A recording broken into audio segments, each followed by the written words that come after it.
Welcome to Kenton Teaches. Enjoy the video. In this video, I will show you how to change Chrysler 300 wiper blades. First, ensure you have the correct replacement blades for your vehicle. You'll also need a small flathead screwdriver, which can be helpful for releasing the old blade. Before you begin, gently lift the wiper arm away from the windshield and place a towel or cardboard on the glass to protect it from accidental drops or scratches. This simple step can save you from costly repairs. Now, let's remove the old wiper blade. Look closely at where the blade connects to the wiper arm. You'll typically find a small tab or button that needs to be pressed or lifted.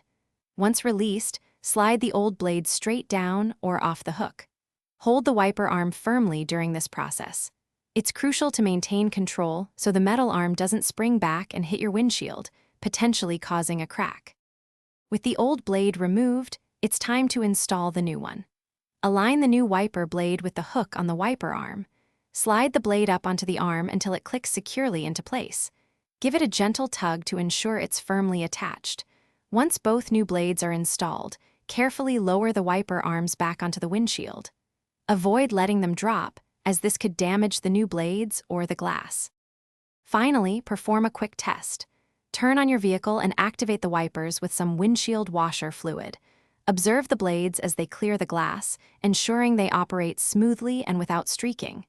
If you notice any issues, double-check the installation.